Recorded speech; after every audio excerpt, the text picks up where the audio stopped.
عزت کے پردوں کے پیچھے چھپے ایسے سچ جو کوئی سامنے نہیں لاتا۔ ایک ایسی مالکن جو حسن کی تپش سے تڑپ رہی تھی، اور ایک ایسا جوان نوکر جس کی تیکھی نظروں نے مالکن کے دل میں آگ لگا دی تھی۔ جب دونوں ایک دوسرے کے بالکل قریب آئے تو ایک ایسی بے باکی ہوئی کہ دیکھنے اور سننے والوں کے کان لال ہو جائے۔ وہ ایک ایسی عورت تھی جس کے پاس دولت بھی تھی اور حسن کا ایسا جادو جس کو دیکھ کر بڑے بڑوں کا ایمان ڈل جائے۔ اس کا شوہر نام کا شوہر تھا جو مہینوں شکل نہیں دکھاتا تھا، اور وہ جوان عورت ہر وقت ایک ایسی تپش میں رہتی تھی جسے کوئی بجھانے والا نہیں تھا۔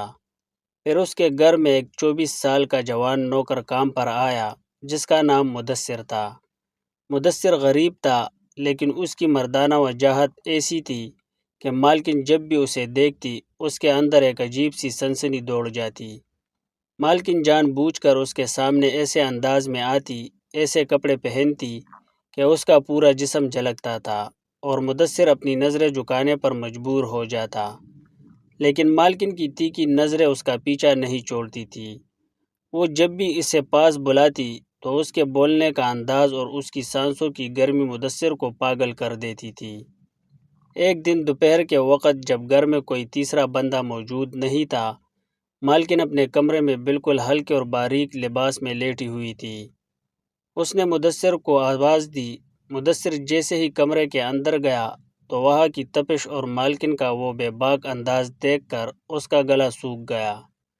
مالکن نے اسے اپنے بالکل پاس بلایا اور بولی کہ مدثر، میرے پیروں میں بہت درد ہے، ذرا یہاں بیٹھ کر دباؤ۔ مدثر گھبرا گیا، لیکن مالکن کا حکم تھا۔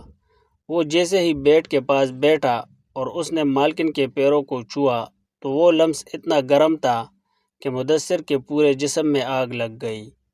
مالکن نے دھیمی اور مدہوش آواز میں کہا کہ مدثر، تم اتنے دور کیوں بیٹھے ہو؟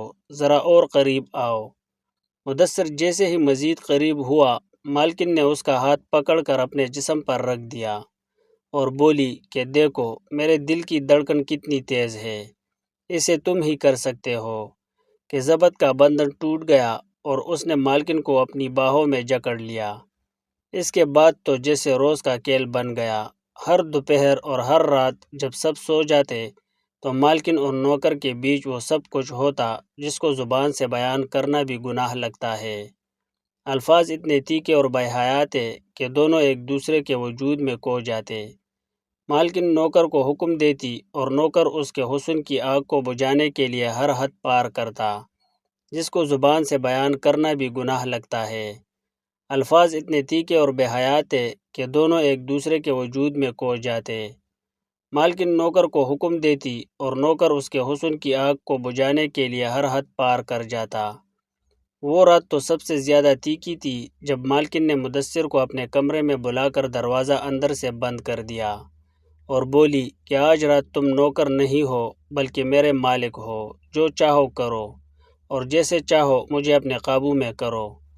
اس رات اس بند کمرے میں بے باکی کی وہ داستان لکھی گئی جس کا ایک ایک سیکنڈ سننے والے کے خون کی روانی کو تیز کر دے۔ دونوں نے صبح ہونے تک ایک دوسرے کو تڑپایا، لیکن کہانی میں سب سے بڑا جھٹکا اس وقت آیا جب چند مہینوں بعد مالکن کا شوہر واپس آیا۔ مدثر کو لگا کہ اب مالکن اسے بھول جائے گی، لیکن ایک دن جب شوہر گھر پر نہیں تھا، مالکن نے مدثر کو دوبارہ اسی تیکھی انداز میں بلایا اور ایک ایسا کاغذ اس کے سامنے رکھا جسے دیکھ کر مدثر کے ہوش اڑ گئے۔ مالکن نے مسکرا کر کہا کہ میں نے اپنے شوہر کی ساری جائیداد اپنے نام کروا لی ہے اور اب اس گھر کے مالک تم ہو، لیکن شرط یہ ہے کہ تمہیں ہر رات میری اسی تپش کو بجھانا ہوگا۔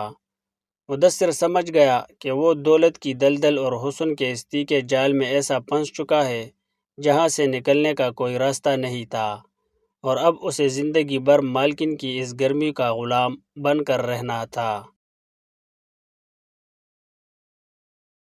دوستو، یہ تھی ہماری آج کی کہانی۔ مزید ایسی کہانیاں سننے کے لیے چینل کو سبسکرائب کریں، نوٹیفیکیشن آل کے نشان پر کلک کریں تاکہ آنے والی نئی ویڈیو سب سے پہلے آپ تک پہنچے۔